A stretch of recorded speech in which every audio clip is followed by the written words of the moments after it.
Welcome to Thanjavur maths. இந்த வீடியோவில் நம்ம பார்க்க போகிறது 12th ஸ்டாண்டர்ட்கான அப்ளிகேஷன் ஆஃப் டெரிவேட்டிவ்ஸ் அப்படிங்கிற சாப்டரில் எக்ஸசைஸ் 6.1ல் 11th கொஷின்லேருந்து நம்ம பார்க்க போகிறோம். நம்ம சேனலை நீங்கள் சப்ஸ்கிரைப் பண்ணாமல் இருந்தீங்கன்னா சப்ஸ்கிரைப் பண்ணி வச்சுக்கோங்க. வாங்க வீடியோக்குள்ளே போகலாம். 11th கொஷின் என்ன கொடுத்துருக்காங்கன்னா, எ particle moves along the curve. அதாவது ஏதோ ஒரு பார்ட்டிக்கல் வந்து ஒரு கர்வில் மூவ் ஆகிட்டு இருக்கு. அது மூவ் ஆகிற அந்த பாதை வந்து எப்படி இருக்குன்னா ஒரு கர்வ் மாதிரி ஃபார்ம் ஆகுது. ஓகே, அந்த கர்வ் வந்து என்னென்னு கொடுத்துருக்காங்க, 6yx³ + 2 அப்படின்னு சொல்லி கொடுத்துருக்காங்க. இப்போ இது வந்து ஒரு கர்வ் அப்படின்னு எடுத்துக்கலாம். ஓகே, ஜஸ்ட் ஒரு எக்ஸாம்பிளுக்கு தான். இந்த கர்வில் இந்த மாதிரி அதோட மூமெண்ட்டோட பாதை வந்து இந்த மாதிரி இருக்குது, அலாங் எ கர்வ். நெக்ஸ்ட் நம்ம என்ன கண்டுபிடிக்கணும், find the points on the curve. சில பாயிண்ட்ஸ் வந்து நம்ம வந்து இதில் கண்டுபிடிக்கணும். அந்த பாயிண்ட்ஸ்லாம் எந்த மாதிரி இருக்குது அப்படின்னு சொல்லியிருக்காங்கன்னா, at which y coordinate is changing. y கோஆர்டினேட்டில் உள்ள சேஞ்ச் அப்படின்னா என்னது, dy. ஓகே, y கோஆர்டினேட்டில் உள்ள சேஞ்சு எதுக்கு ஈக்குவலாக இருக்குது அப்படின்னு சொன்னால் 8 times fast as the x coordinate. அப்போது ஃபாஸ்ட் ஆஸ் எக்ஸ் கோஆர்டினேட்னு சொல்லியிருக்காங்களா, அப்போ எக்ஸ் கோஆர்டினேட்லேயும் சேஞ்சஸ் இருந்துக்கிட்டு தான் இருக்குது. இது வந்து இதை விட 8 times வந்து அதிகமாக இருக்குது. ஸோ அவங்க கிவன் ஸ்டேட்மெண்ட்டை திரும்பவும் ரீட் பண்ணுறேன் பாருங்கள். எ particle moves along the curve. Okay, இந்த கர்வில் அது வந்து அதோட பாத் வந்து இந்த கர்வ் மூலயமா இருக்குது. Find the points on the curve at which y coordinate is changing 8 times as fast as x coordinate. So அவங்க கொடுத்துருக்கிற கண்டிஷன்லேருந்து நம்ம எழுதிக்கிறது dy = 8 × dx அப்படின்னு சொல்லி எழுதிடலாம். ஸோ இதுலேருந்து நம்ம என்ன ஃபைண்ட் அவுட் பண்ணிக்கலாம், dy/dx = 8 அப்படின்னு சொல்லி தெரிஞ்சிருச்சு. கொடுத்துருக்கிற கர்வ் வந்து என்ன கொடுத்துருக்காங்கன்னா 6y = x³ + 2 அப்படின்னு சொல்லி கொடுத்துருக்காங்க. நம்ம இந்த கர்வில் உள்ள பாயிண்ட்ஸ் தான் நம்ம வந்து கண்டுபிடிக்கணும். ஸோ இந்த பாயிண்ட்ஸ் வந்து நம்ம எப்படி கண்டுபிடிக்கலாம் அப்படின்னா, இப்போ இதை வந்து differentiate with respect to X. Okay, இப்போது 6 × y ஒரு டிஃபரன்சியேஷன் dy/dx, x³ ஒரு டிஃபரன்சியேஷன் 3x², 2 ஒரு differentiation 0 because 2 is a constant. இப்போது இதில் dy/dx ஓட வேல்யூ வந்து நமக்கு தெரியும் 8ன்னு சொல்லியிருக்காங்க, ஈக்குவல் டு 3x². ஓகே, அப்போது x² மட்டும் என்ன வரும், 6 × 8 /3 வருமா, இந்த 3 வந்து டினாமினேட்டரில் வந்துடும். இது ரெண்டையும் கேன்சல் பண்ணிங்கன்னா x² = 8 2s are 16. அப்போது x² = 4². So x = +or -4. So எக்ஸுக்கு வந்து இப்போது 2 வேல்யூஸ் கண்டுபிடிச்சிட்டோம். நம்ம கண்டுபிடிக்க வேண்டியது இந்த கர்வ் மேலே உள்ள பாயிண்ட்ஸ் தான் கண்டுபிடிக்கணும். இப்போ கர்வ் மேலே உள்ள பாயிண்ட்ஸ்னால் நம்ம எப்போவுமே எப்படி எழுதுவோம்னா x, yங்கிற ஃபார்மெட்டில் தான் எழுதுவோம். இந்த கர்வ் மேலே உள்ள பாயிண்ட்ஸ் எல்லாமே அப்படி தான் இருக்கும், எக்ஸ் கோஆர்டினேட்டு y கோஆர்டினேட் அப்படி தான் எழுதுவோம். அப்போது எக்ஸோட வேல்யூஸ் வந்து நம்ம ஃபைண்ட் அவுட் பண்ணிட்டோம். +4 ஒன்று வருது, -4 ஒன்று வருது. இதை வச்சுட்டு நம்ம ஒய்யோட வேல்யூ வந்து ஃபைண்ட் அவுட் பண்ணணும்.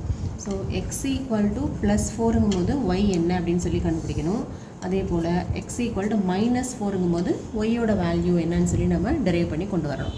இப்போ x = 4 அப்படிங்கிறத இந்த ஈக்குவேஷன் இருக்கு இல்லையா, கர்வ் கொடுத்துருந்தாங்களே, இதை வந்து ஈக்குவேஷன் நம்பர் 1 அப்படின்னு எடுத்துக்கலாம். இந்த ஈக்குவேஷனில் சப்ஸ்டியூட் பண்ணி நம்ம வந்து ஒய்யோட வேல்யூவை ஃபைண்ட் அவுட் பண்ணலாம். ஸோ நமக்கு கொடுத்துருந்த கர்வ் வந்து என்னது, 6y = x³ + 2. இதில் எக்ஸுக்கு பதிலாக 4ன்னு போடலாம். இப்போ 6y = 4³ + 2. 4³ என்ன வரும், 4 4s are 16. 16 × 4 வந்து 64. 64 + 2 வந்து 66 + 6y. y = 66/6 கேன்சல் பண்ணோம்னா y = 11 அப்படின்னு சொல்லிட்டு ஒரு பாயிண்ட் வந்து நம்ம ஃபைண்ட் அவுட் பண்ணியாச்சு. ஓகே, இந்த கர்வில் சப்ஸ்டியூட் பண்ணி ஃபைண்ட் அவுட் பண்ணியாச்சு. அடுத்தது சேம் கர்வ் 6y = x³ + 2. இதில் -4 அப்படின்னு சப்ஸ்டியூட் பண்ணி இன்னொரு ஒய்யோட வேல்யூ கண்டுபிடிக்கலாம்.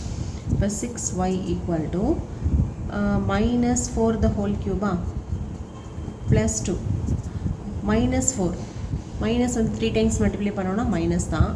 4³ வேல்யூ வந்து 64 + 2 which is equal to -62 அப்படின்னு கிடைக்குது.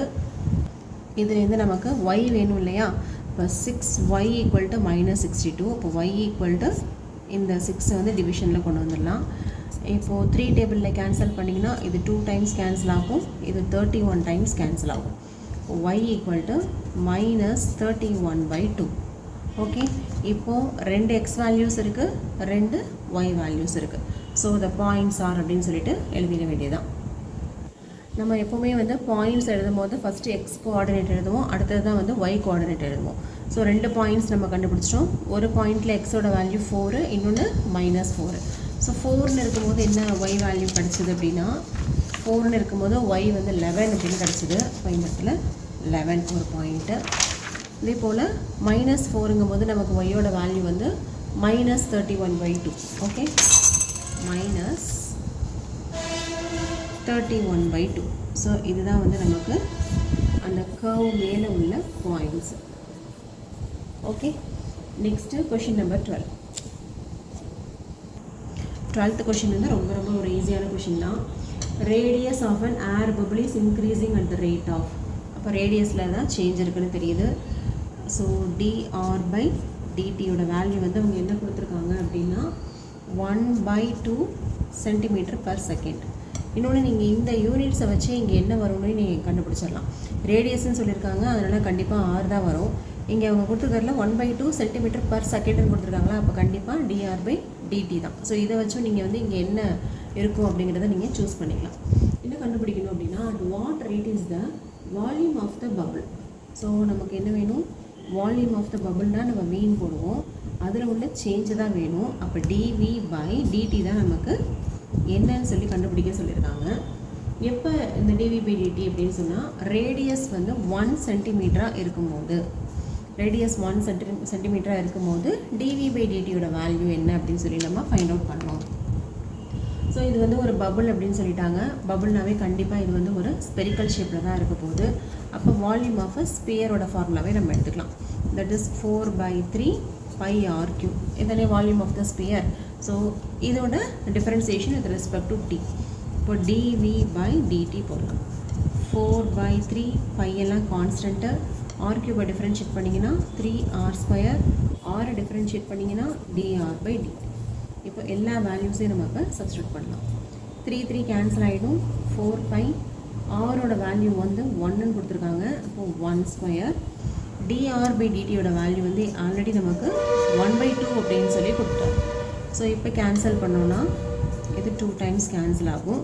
தட் இஸ் 2π அப்படின்னு கிடைக்குது. 2π இது வந்து என்னது, dv/dt இல்லையா, அப்போது வால்யூமுக்கு cm3 பர் இந்த டைமிங்க்கு செகண்ட்ஸு.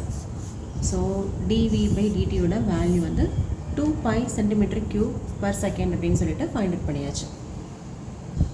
11th கொஷினில் ஒரு சின்ன மிஸ்டேக் என்னென்னு சொன்னால், இது வந்து நம்ம 3 டேபிளில் இல்லை 2 டேபிளில் க்ராஸ் பண்ணியிருக்கோம். அப்போ இங்கே வந்து 3 வரும், அதாவது -31/3. ஓகே, மைனஸ் இங்கே மாற்றிடுங்க, 31/3. நம்ம 3 டேபிளில் தானே 2 டேபிளில் தான் கேன்சல் பண்ணோம், அதனால் இங்கே 31/3 தான் வரும். Next question number 13. Question number 13 என்ன அப்படின்னு பார்த்தீங்கன்னா, a balloon which always remains spherical has a variable diameter. So இங்கே நமக்கு என்ன கொடுத்துருக்காங்க, diameter கொடுத்துருக்காங்க, that is 3/2 2x + 1 அப்படின்னு சொல்லியிருக்காங்க. இது நம்ம ஏன் டேரெக்டாக d அப்படின்னு எடுத்துக்கிறோம், இதோட டிஃபரன்சியேஷன் ரேட் ஆஃப் சேஞ்சாக ஏன் எடுக்கலன்னா, அங்கே வந்து ரேட் ஆஃப் சேஞ்ச் அப்படின்ற மாதிரி கொடுக்கல, டேரெக்டாகவே டயாமீட்டர் அப்படின்னு தான் சொல்லியிருக்காங்க.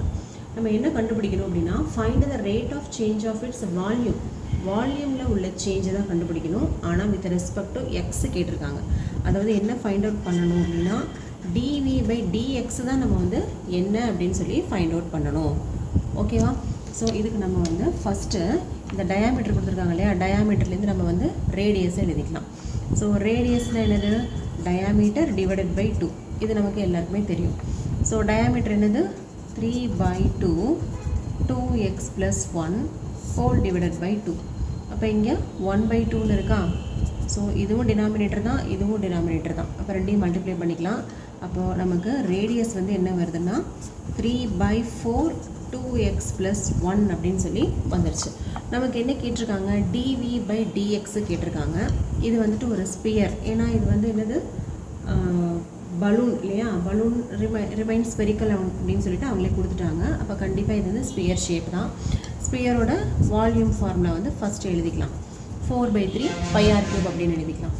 இப்போது இதுக்கு நம்ம என்ன கண்டுபிடிக்கணும்னா dv/dx தான் கண்டுபிடிக்கணும். அப்போ dv/dx கண்டுபிடிக்கணும்னா இதில் டேரெக்டாக நீங்கள் டிஃப்ரென்ஷியேட் பண்ணி போட்டுட்டீங்க அப்படின்னா இந்த இடத்துல r³ டிஃப்ரென்ஷியேட் பண்ணும்போது 3r² dr/dxன்னு வரும்.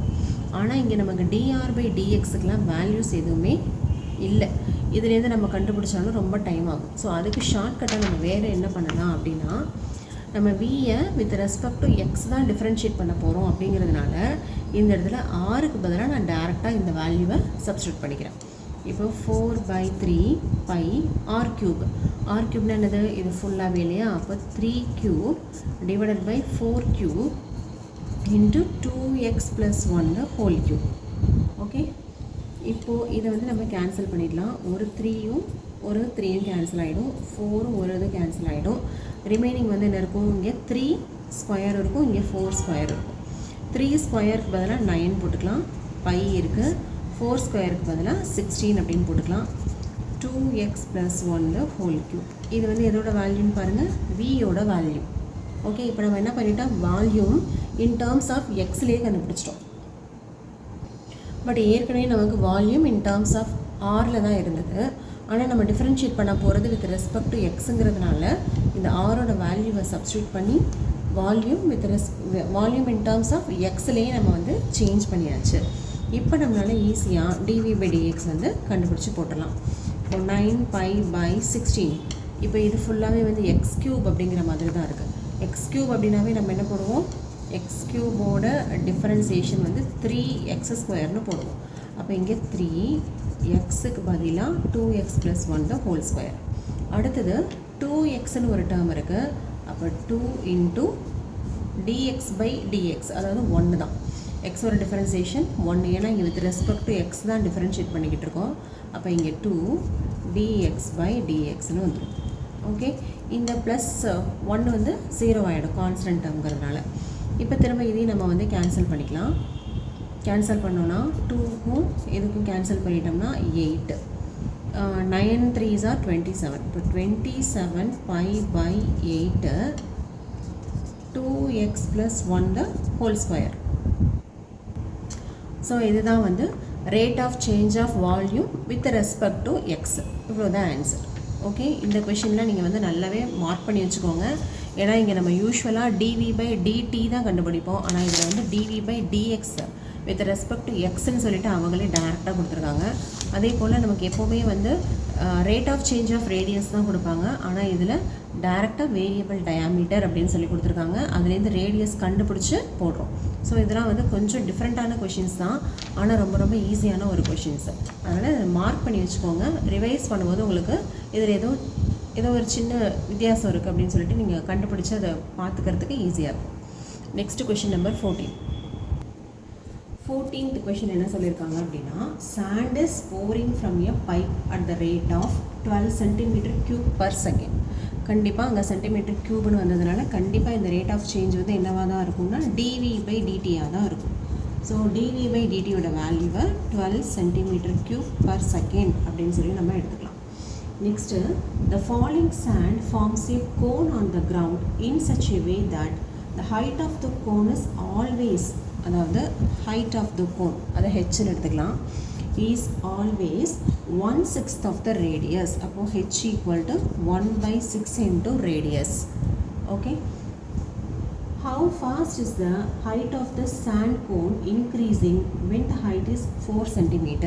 அதாவது நம்ம என்ன கண்டுபிடிக்கணும் அப்படின்னா how fast is the height of the sand. அப்போது dh/dt யோட வேல்யூ தான் நம்ம ஃபைண்ட் அவுட் பண்ணணும். எப்போனா ஹைட் வந்து 4 சென்டிமீட்டராக இருக்கும்போது. ஓகே, ஸோ இப்போ கொஷினில் கொடுத்த வேல்யூஸ் எல்லாம் நம்ம வந்து அப்படியே வந்து ஃபார்ம் பண்ணிட்டோம். திரும்ப நம்ம கொஷின் என்ன அப்படின்னு சொல்லி பார்க்கலாம். இப்போது ஒரு டியூப்லேருந்தோ இல்லை ஒரு லாரியிலேருந்தோ ஏதோ ஒரு இதுலேருந்து மண் வந்து இப்படி கொட்டிகிட்டு இருக்காங்க. ஓகேவா, லாரியிலேருந்து இப்போ கொட்டுறாங்க அப்படின்னு வச்சுக்கலாம். இப்படி கொட்டும் போது அது கீழே விழுகிற அந்த மண் வந்து கண்டிப்பாக நமக்கு என்ன ஃபார்மில் வந்து விழுகும், என்ன ஷேப்பில் விழுகும்னா இந்த மாதிரி கோன் ஷேப்பில் தான் அது வந்து கீழே வந்து விழுகும் இல்லையா. அப்போ கோன் ஷேப்பில் விழுகும்போது இந்த கோனோட ஹைட்டை வந்து அவங்க என்னென்னு சொல்லியிருக்காங்க, ஹெச்ன்னு சொல்லியிருக்காங்க. ரேடியஸ் வந்து ஆர்ன்னு சொல்லியிருக்காங்க. Height of the cone is always 1/6 of the radius அப்படின்னு சொல்லிட்டு அவங்களே கொடுத்துருக்காங்க. இந்த dv/dt தான் 12 cm3/s அப்படின்னு சொல்லிட்டாங்க. இந்த ஹைட் வந்து h = 4 சென்டிமீட்டராக இருக்கும்போது நம்ம என்ன கண்டுபிடிக்கணும்னா இந்த dh/dt தான் கண்டுபிடிக்கணும். இதோட ஹைட்டில் என்ன சேஞ்ச் நடக்குது.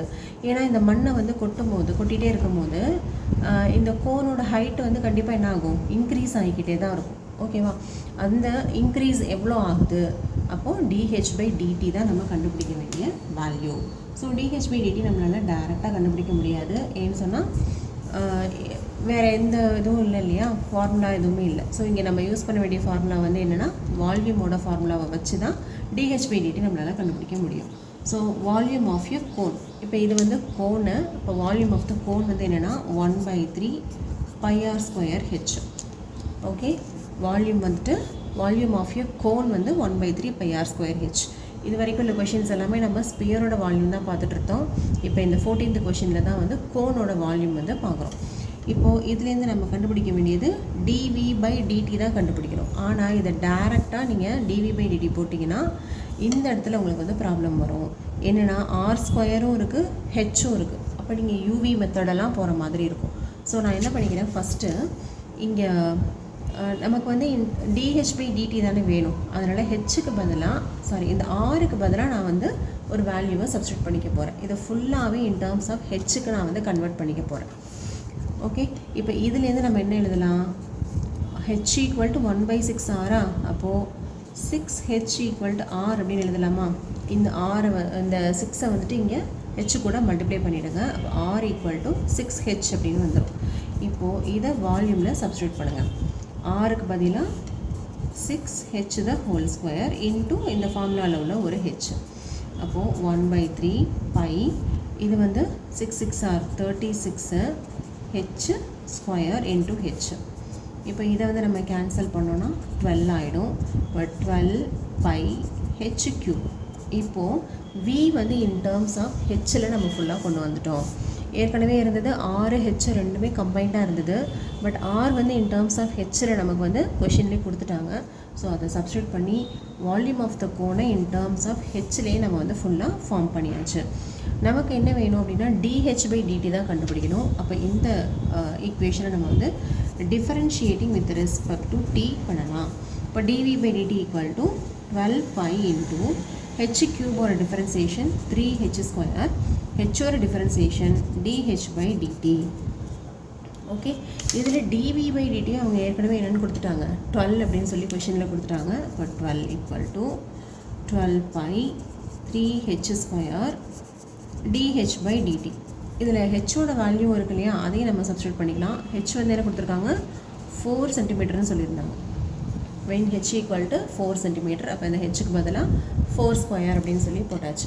ஓகே, இப்போது இதில் அப்படி dh/dt மட்டும் இங்கே வச்சுட்டு மற்ற எல்லாத்தையும் நம்ம இங்கே கொண்டு வந்துடலாம்.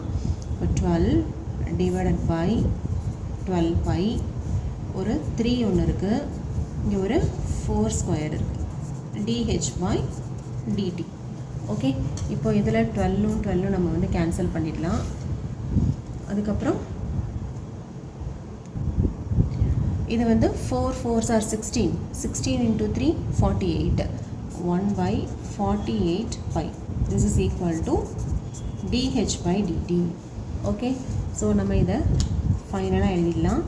dh/dt = 1/48 π. ஹெச்சுக்கு வந்துட்டு சென்டிமீட்டர், டீக்கு வந்துட்டு per second. ஸோ கண்டிப்பாக நீங்கள் ஒரு கொஷினோட ஆன்சர்லேயும் இந்த மாதிரி யூனிட்ஸ் வந்து டெஃபினட்டாக போட்டே ஆகணும். ஓகேவா? யூனிட்ஸ் இல்லாமல் கொடுத்தீங்கன்னா அதுக்கு ஒரு மார்க் வந்து கட் பண்ணுவாங்க. அதனால் மறக்காமல் என்ன யூனிட்டோ அதை வந்து மறக்காமல் போட்டுருங்க. இங்கே ஹைட்டுங்கிறதுனால சென்டிமீட்டர், டைமுக்கு வந்துட்டு second. Next question number 15. Question number 15 நம்ம வந்து நெக்ஸ்ட் வீடியோவில் பார்க்கலாம். ஏன்னா 15, 16, 18 மூணுமே வந்து ஒரே மெத்தட் சம்ஸ் தான். ஸோ அது வந்து நம்மளோட அப்கமிங் வீடியோவில் பார்க்கலாம். நம்ம சேனல் உங்களுக்கு பிடிச்சிருந்ததுன்னா லைக் பண்ணுங்கள், ஷேர் பண்ணுங்கள். தேங்க்யூ ஃபார் வாட்சிங்.